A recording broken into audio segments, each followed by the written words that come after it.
네, 이번 시간 359페이지 2번 간호의 질적 향상을 위한 접근법이라고 여기부터 진행하게 되는데요. 간호의 질적 향상을 위한 접근법이다라고 얘기하면 간호의 질 관리를 하겠다라고 얘기하는 거고, 간호의 질 관리다라고 하는 것은 다른 말로 간호 업무를 평가하겠다라고 얘기할 수가 있어요.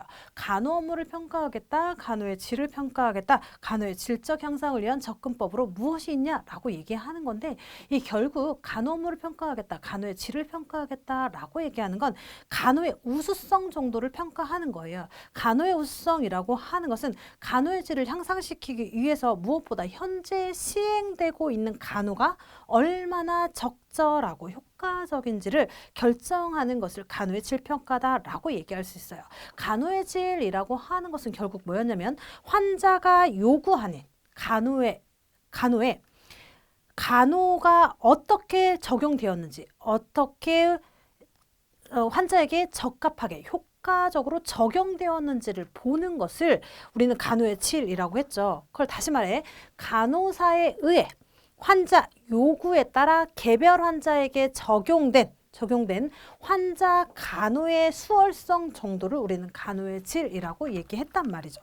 그래서 여기 간호의 질적 향상을 위해서는 뭘 하면 좋겠냐라고 얘기했을 때, 결국 간호의 질이라고 하는 것은 개별 환자에게 제공된 간호의 수월성 정도를 말한다고 했으니까, 그러면 이 대상자 개개인에게 약속된 간호, 그거는 설정된 표준이다라고 얘기할 수 있겠죠. 그래서 설정된 표준에 맞추어서 양질의 간호를 제공하고 있는지를 평가하는 게 간호의 질평가다라고 얘기할 수가 있겠죠.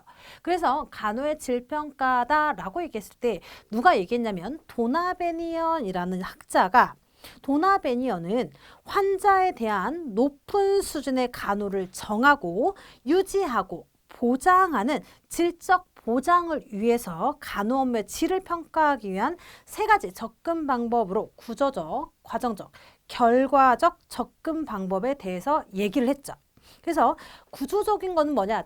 이 구조적이라고 하는 것은 환경과 관련된 거다라고 얘기할 수 있겠고, 과정적이라고 얘기한다면 실제로 그 간호 수행을 함에 있어서 간호를 환자에게 적용하는 그 과정에 대해서 얘기하는 걸 과정적 접근이다라고 얘기하고, 그래서 결과론적으로 환자의 만족도가 증대됐어, 뭐 이완율이 떨어졌어, 낙상률이 없어졌어, 이런 것들을 얘기하는 게 결과적 접근이다라고 얘기할 수가 있겠습니다.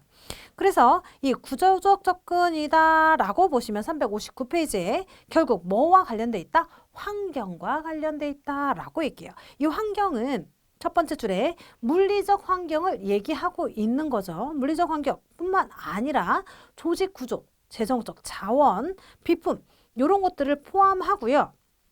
환자나 고용인의 기대 및 태도와 같은 간호가 주어지는 조건적 상태를 모두 포함하는 것을 구조적 요소다라고 할게요. 그래서 구조적 요소라고 하는 것은 실제로 표준과 기준을 서면화한 거다라고 얘기할 수 있어요.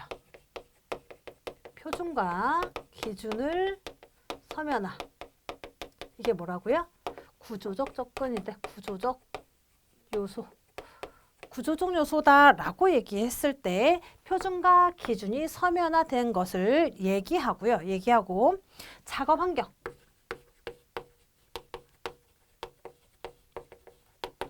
물리적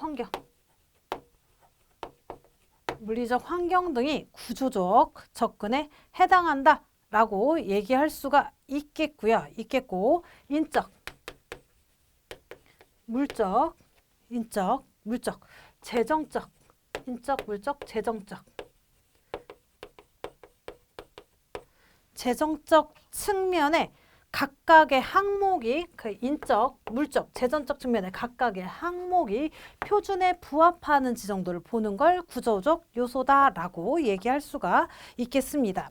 그래서 간호가 제공된 사항, 즉 어떤 상황에서 간호를 제공하는지를 평가하는 것으로 조직의 철학, 목표, 기관의 면허, 재정적 자원, 물리적 설비, 직원 배치 유형, 직원의 자질, 감독 방법 등을 파악하여 평가하는 것이 구조적 요소다라고 할 수 있어요. 구조적 접근이다라고 얘기할 수 있죠.